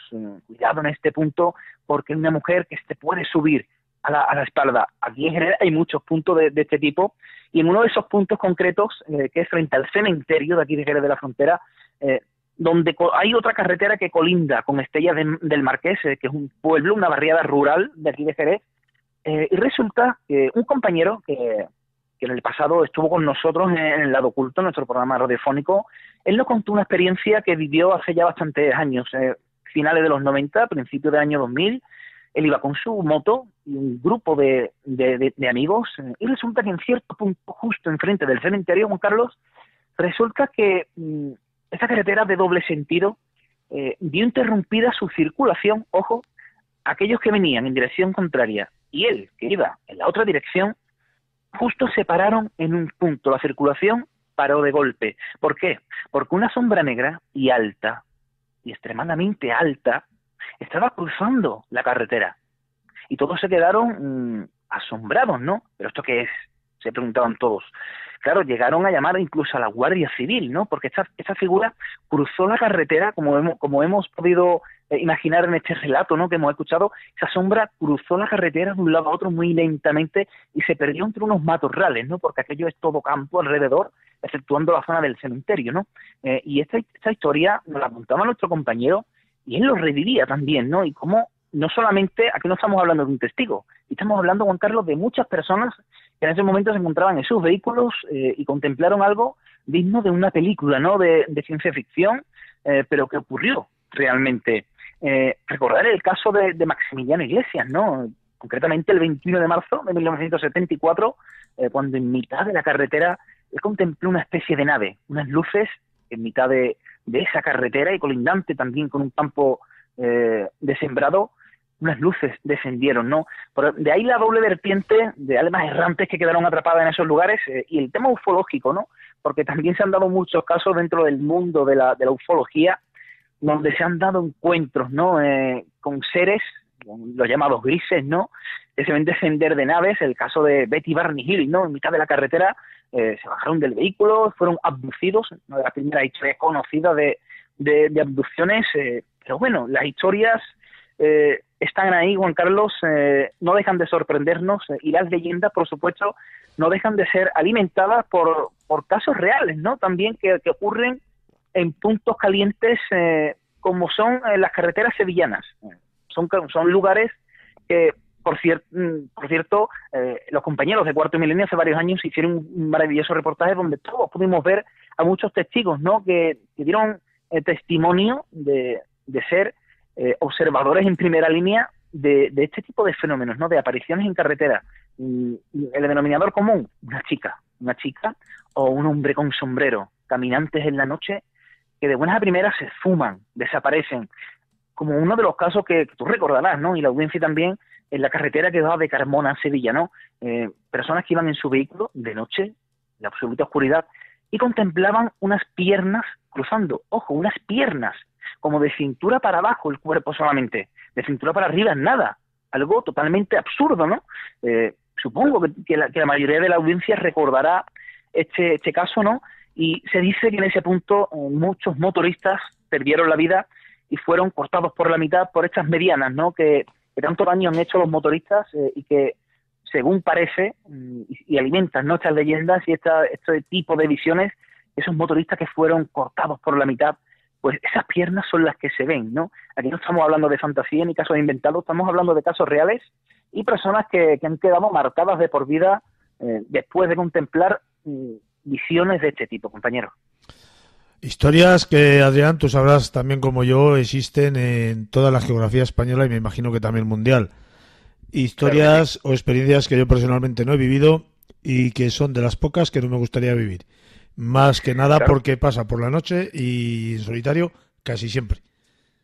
Claro que sí, y además muchas de estas leyendas, de estas apariciones, parece que quieren advertirnos, ¿no?, sobre algo, la típica leyenda de la chica de la curva, que es lo que nos dice, que vamos con nuestro coche, conduciendo en la carretera solitaria, una chica haciendo autostop, la recogemos, ¿dónde quiere que la lleve, señorita? ¿No? La típica pregunta que siempre se cuenta, ¿no?, con esta leyenda. La chica se monta en la parte de atrás, en los asientos traseros, y cuando a mitad de camino van charlando y demás, el hombre la está viendo por el espejo retrovisor y la chica lo advierte: cuidado en esa curva, que ahí me maté yo. Seguidamente mira el espejo retrovisor y ya la chica no está, ha desaparecido, se ha esfumado, ¿no? Entonces podemos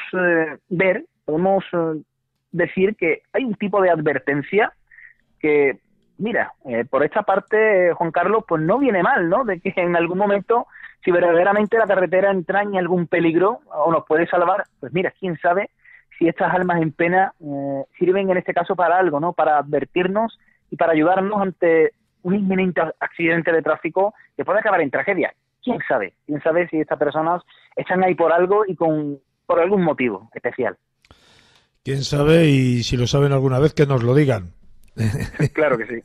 Adrián, ha sido un enorme placer, como siempre, tenerte en nuestro programa. Te estoy muy agradecido por ello, a ti y a todos los oyentes, y en especial hemos dedicado este relato de la noche a la radio de Buenos Aires, que nos transmite desde esta semana los dos programas, los de los jueves y los de los domingos. Un fuerte abrazo.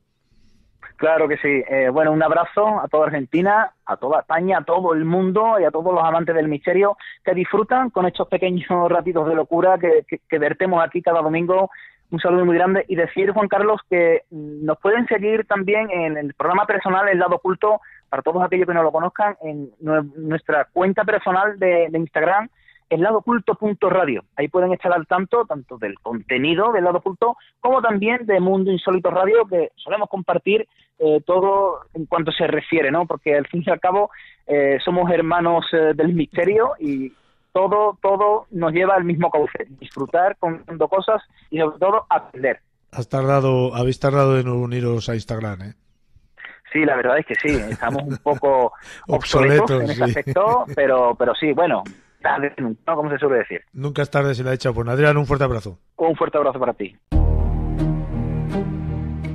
En el lóbulo frontal inferior del cerebro encontramos el circuito que probablemente se haya dañado en los dictadores psicópatas, donde se inhiben los impulsos agresivos creados en las amígdalas. Las personas con baja actividad en esta zona están especialmente predispuestos a comportamientos impulsivos o psicopáticos. Cuando nos enfrentamos a dilemas morales, cuando nos debatimos entre el ángel y el demonio que llevamos dentro, esta parte del cerebro se activa. De cualquier forma, cuando el centro del lóbulo frontal está mal formado o dañado, fracasa en activarse y la amígdala del lóbulo temporal se apodera de los controles del comportamiento. Buenas noches, Verónica. Bienvenida. Muy buenas noches, Juan Carlos. Un día más. Verónica Cano, vamos a retomar los perfiles criminológicos que hemos tenido en anteriores programas y nos vamos a enfocar hoy, así de un modo general, al perfil criminológico de los grandes dictadores, ¿no? ¿Qué se puede decir o cómo puede una persona normal, esta es la pregunta, cómo puede una persona normal transformarse en un monstruo? ¿Se puede o se nace? se nace y se puede uno transformar. Créeme que la educación es sumamente importante cuando estamos hablando de este tipo de circunstancias, ¿vale? Porque sí que es posible que exista una transformación posterior y que estemos ante una persona completamente normal, un niño normal, pero a lo mejor probablemente lo que es una infancia difícil nos pueda devolver un poco a la tierra, ¿no? En la biografía de todos estos grandes personajes de la historia, que además, bueno, pues destacan por su crueldad, por sus actos nefastos siempre contra la humanidad, etcétera, digamos que ese terror que han logrado sembrar en un pueblo, probablemente también lo hayan sufrido ellos en su infancia, ¿no?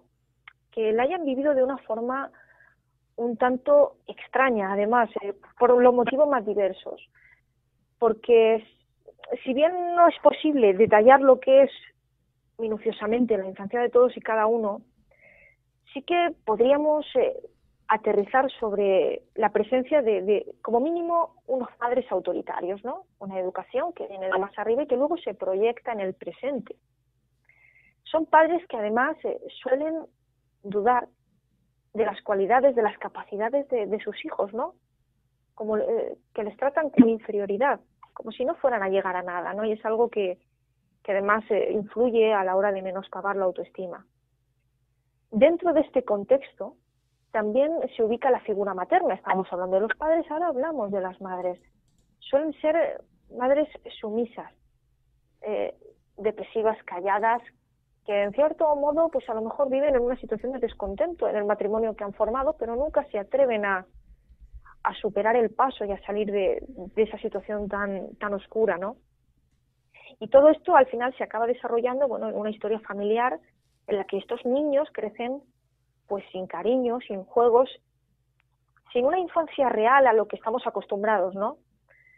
De hecho, generalmente muchos de ellos ya estaban destinados desde su nacimiento a defender una idea que además parte de los padres, ¿no? Es como que se contagia de mí para ti, tú tienes que continuar en mi legado.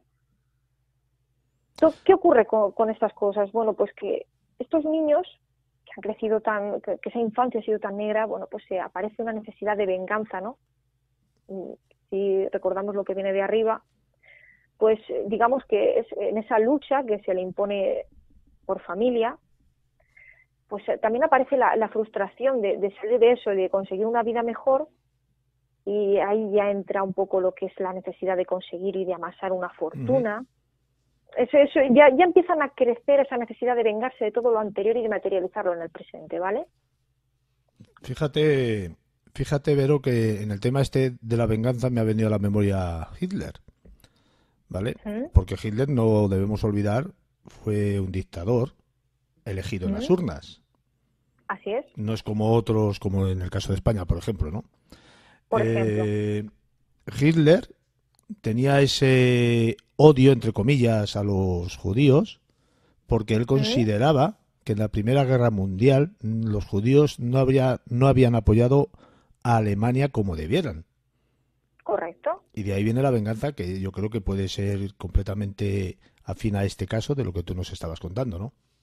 Claro, es que además ten en cuenta que es como un odio que se acumula, se amasa, ¿no? Que va creciendo contigo y que además se construye de una forma paralela a la rabia, ¿no? Y que al final confluyen esa rabia y ese odio y se materializan, bueno, en los personajes, en los grandes personajes que conocemos hoy en día.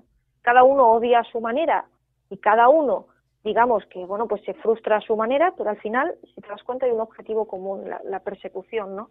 Por llamarlo de alguna forma. Todos los grandes dictadores tienen ese odio que estás hablando, o simplemente pueden llegar a ser psicópatas que disfrutan o sacan un beneficio a nivel personal e interior de lo que están haciendo. O es que piensan también que ese es el bien común y les importa tres narices cargarse a 200 personas que a 300, siempre y cuando su objetivo, que es el que él piensa es el bueno, se lleve a cabo, ¿no? Correcto, así es. Y además estos odios de los que estamos hablando, la mayor parte de las veces están asentados en ideas delirantes, ¿no? Un tanto psicóticas y un tanto que se van por completo de nuestro alcance. Sí, pero son grandes personajes con muchísima empatía, porque claro, luego tienen un montón de seguidores. Claro, es que saben hacerlo muy bien, ¿vale? Estas personas consiguen la veneración del pueblo. Pero la consiguen en base a 3 puntos básicos, ¿vale? Primero lo que hacen es transmitir una sensación de seguridad, ¿no? A los grupos que, digamos, le reporten algún beneficio, digamos que, bueno, pues desde que llega al poder, pues si tú estás conmigo, si tú me apoyas, si tú me acompañas en mis discursos, en mis actos, podrás observar lo que es un discurso directo, firme, con mensajes cortos, pero que son demoledores, que siempre obtendrás de mí un tono de voz seco, ajustado a lo que quiero expresar, en ningún momento me voy a mostrar sensible. De hecho, la cuestión de que se apoye todo esto en cánticos militares, en signos militares, en ropa militar, en el ejército, todo tiene que ver un poco por continuar perpetuando esa rigidez, ¿no?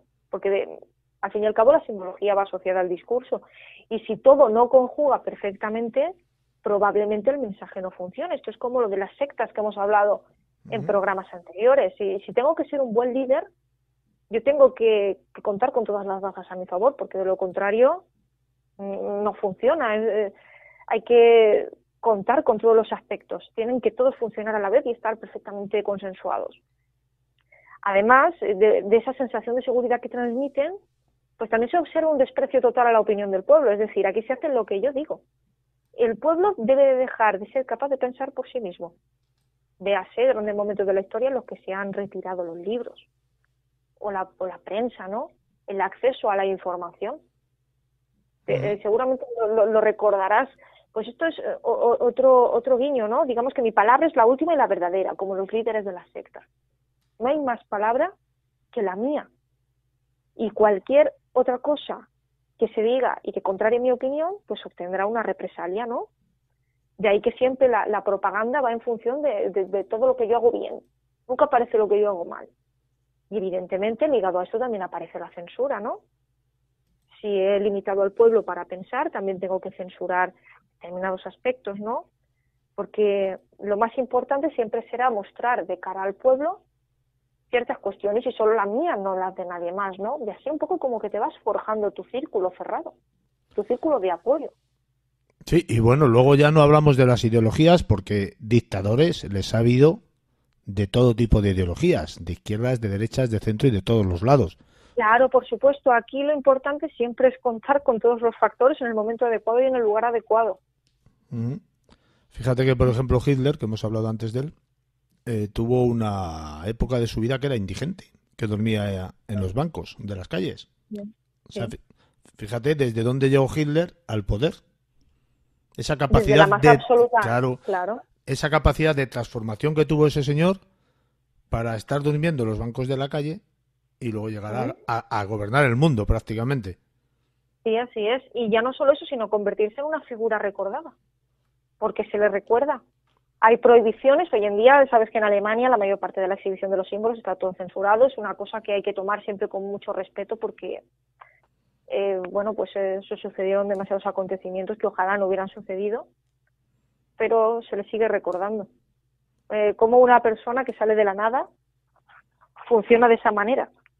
Pues para que veas que hay ciertas cosas que si confluyen bien pueden convertirte en un líder. Sí, líder, y luego yo pienso que tiene que tener un equipo por detrás que le apoye y que le lleve también en volandas a esas determinadas situaciones, porque una persona por sí sola yo creo que es incapaz de dominar todo.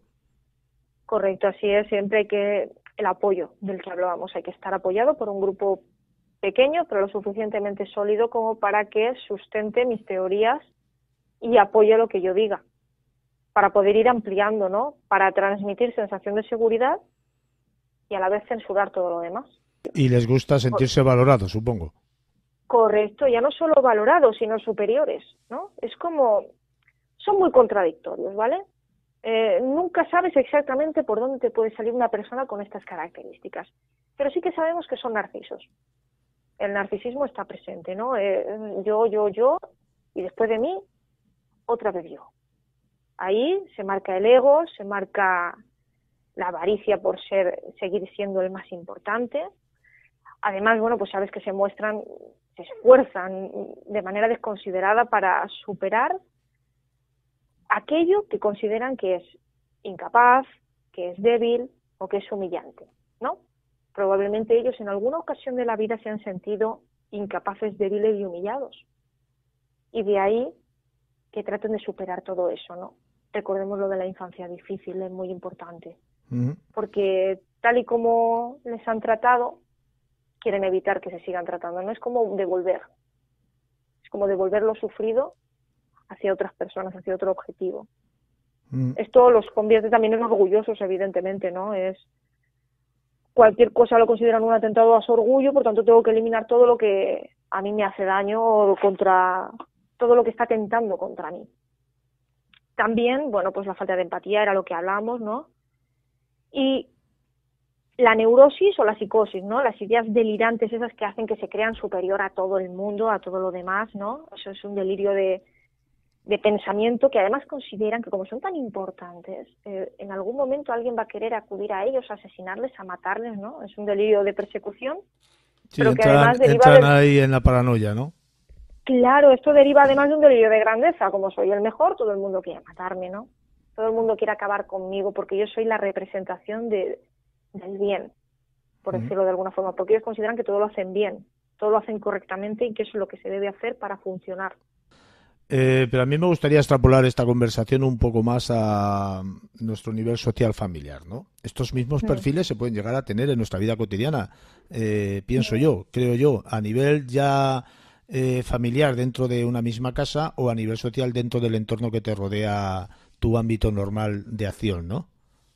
Sí, así es. Estoy segura de que todos ahora mismo pensamos en esa persona que trata o intenta ejercer un liderazgo en nuestro grupo y que si algo no se hace como esa persona quiere, bueno, pues habrá represalias o habrá consecuencias o se pone de manifiesto eso. Todos en nuestro entorno próximo seguro nos viene a la cabeza alguien con esas características, ¿no? Como que yo lo hago todo bien, yo hago todo lo correcto y tú lo debes pensar, ya pienso yo por ti. Segurísimo que a todos nos viene a la cabeza alguien con esas condiciones. No deja de ser un perfil parecido al que estamos hablando, pero más entre comillas, íntimo, ¿no? Claro, digamos que ya no es tan grande a todo lo que se refiere, sino que bueno, el contexto es mucho más pequeño, más reducido, pero al fin y al cabo un poco que la idea se mantiene. Cuando digo íntimo, Vero, es porque afecta a un número de personas, claro, a un número más reducido de gente. Claro, no, evidentemente. Las consecuencias pueden ser tremendamente dramáticas también. Sí, sobre todo, bueno, pues porque además las cosas que se quedan en casa, esto es como la violencia de género, ¿no? No llegó hasta un año que ocurrió un suceso con Ana Orantes, ¿no?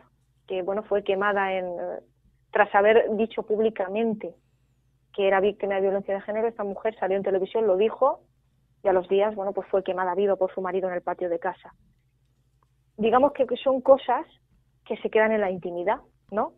Cosas que como no salen, pues nos van afectando cada vez un poquito y un poquito más. Por eso de ahí que todos tengamos a alguien cerca que sea falto de empatía. Seguro que todos tenemos a alguien y que no nos atrevemos a decirlo, que no lo hablamos, que lo pasamos un poco por alto, que creemos que pueda ser lo normal. Sí, dentro de los parámetros normales seguro que todo el mundo cuenta con una persona así conocida en su entorno. Has hablado de violencia de género. Si te parece, podríamos preparar un programa a futuro sobre ello. Y bueno, la parte de que ni el hombre es tan malo, ni la mujer tan buena, y que la mujer tampoco es tan mala, ni el hombre tan bueno. Y los diferentes tipos de violencia que existen, la física, la psicológica, etcétera, etcétera, etcétera. ¿Te parece que tratemos un día este tema? Sí, me encantaría, porque además es un tema que está a la orden del día y seguramente podamos ayudar a muchas personas que nos escuchen a identificar ciertas cosas y un poco como que abrirles la mente y, ¿por qué no?, la puerta hacia el cambio, ojalá. Pues ahí lo dejamos. Verónica, ha sido un enorme placer, como siempre, tenerte en nuestro programa. Te estoy muy agradecido por ello. Y dentro de 7 días, en una semana, espero que vuelvas con otro interesante tema. Muchísimas gracias por todo. Un fuerte abrazo. Muchísimas gracias a ti, Juan Carlos. Un abrazo. Hasta luego. Adiós.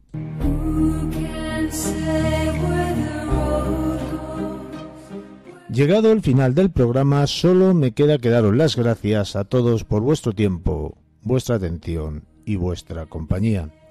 En una semana, dentro de 7 días, volveremos con el universo secreto.